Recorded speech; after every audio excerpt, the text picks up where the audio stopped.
माननीय विरोधी पक्ष नेत्यांनी नाव घेतल्यामुळे मला बोलावं लागतं.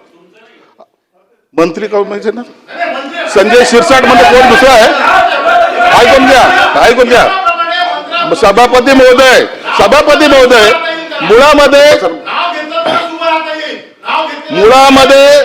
मुळामध्ये अरे का खोटं बोलता यार, खरं तरी ऐकून घ्या. सभापती महोदय, मुळामध्ये लक्षवेधीमध्ये तुम्हाला नेमकं काय मांडायचंय? हॉटेलच्या किमतीबद्दल बोलायचंय, एजन्सीबद्दल बोलायचंय का अधिकाऱ्याबद्दल बोलायचं? एकदा ठरवून घ्या ना. मूळ मी बोलतो ना, आता मी बोलतोय ना, थोडं समजून घ्या. महाजन साहेब, पहिला मुद्दा आला की हॉटेलची किंमत ही कोणी काही महाशय सांगतात 130 झाली पाहिजे, 160 झाली पाहिजे, 200 झाली पाहिजे.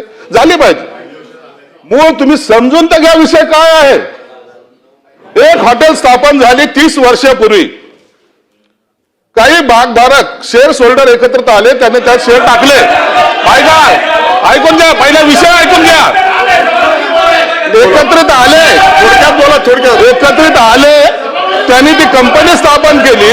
ते झाल्यानंतर त्या भागधारकांना असं वाटलं की आम्हाला फसवलं गेलं. ते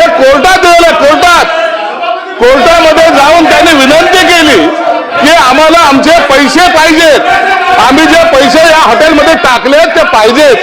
आणि ही सगळी प्रोसेस जी आहे ती कोर्टाच्या माध्यमातून चालते. या ठिकाणी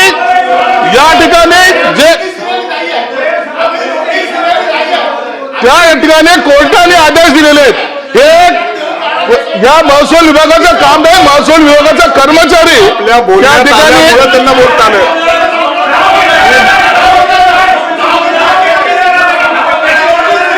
त्या ठिकाणी कोर्टाने निर्देश दिले. प्रत्येक टेंडर हे कोर्टाच्या आदेशानुसार काढण्यात आलेलं आहे. प्राइस कोणी ठरवले? प्राइस हे अधिकाऱ्याने ठरवलेले नाही. प्राइस हे कोर्टाने ठरवली. तुम्हाला जर विरोध करायचा असेल तर तुम्ही तो कोर्टाचा करा. कोर्टाने सांगितलंय 6 वेळेला टेंडर झालं, कोणी आलं नाही.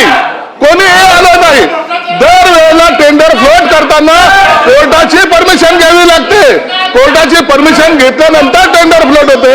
अधिकाऱ्याचा त्याशी काही संबंध नाही. दुसरा महत्वाचा आहे की कोणत्याही टेंडर मध्ये सहभाग घेत असताना नॉमिनल रक्कम भरावी लागते. ती 15 लाख रुपये असेल. त्याच्यामध्ये भाग घेतल्यानंतर जर ते मान्य झालं त्याच्यानंतर 25% रक्कम भरणे, त्याच्यानंतर 75% रक्कम भरणे.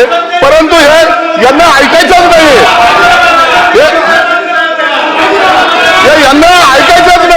मुळामध्ये यांना ती प्रोसेस कळाली नाही. हे दलाली करण्याचं जे काम करतायत ना, यांना देश नाहीये.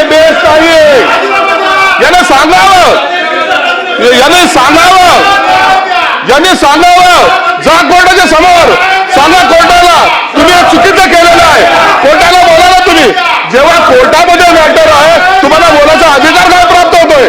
तुम्ही कसं बोलू शकता? तुम्ही कोर्टाच्या विरोधात बोलताय. त्या अधिकाराचा काही संबंध नाहीये. म्हणून यांना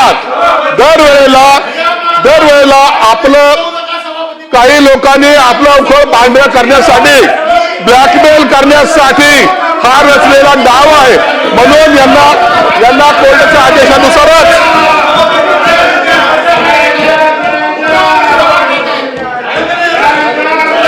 जागेवर बसा. सभापती महोदय, मुळामध्ये अरे ऐकून तर घ्या. दलाली करण्यापेक्षा ऐकून तर घ्या. मी सांगतोय ना.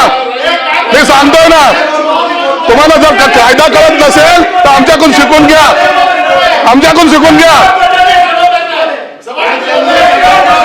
यांना मुळामध्ये या गोष्टीचं भांडवल करायचंय.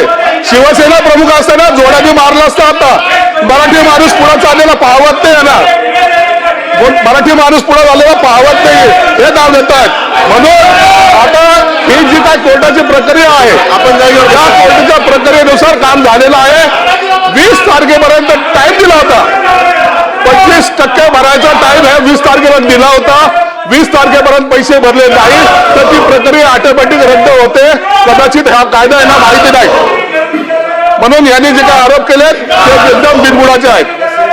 माननीय मुख्यमंत्री आपण बसा.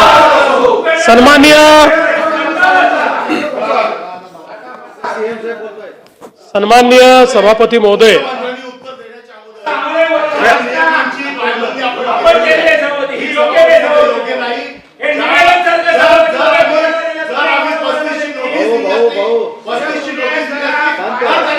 कुठल्याही नियमाचं उल्लंघन झालं नाही. माननीय विरोधी पक्ष नेत्यांनी सिद्धांत शिरसाट यांच्या मंत्री महोदयाचा दबाव आहे का असा शब्द वापरल्यामुळे शिरसाट उभा राहिले आणि त्याचं क्लिअरिफाय केलं. आता माननीय मुख्यमंत्री महोदय आपण जरा बसा. आपण त्याचा नामोल्लेख केला नाही, पण सिद्धांत शिरसाटचे वडील असं बोलले. कुठे माननीय सभा चे वडील अरे पूर्ण नाव घेतलं ना तुम्ही.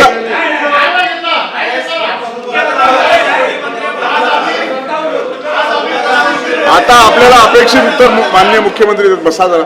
हे प्रस्तुत प्रकरणामध्ये सन्माननीय महसूल मंत्र्यांनी स्पष्ट केलेलं आहे की ही सगळी प्रक्रिया रद्द करण्यात आलेली आहे.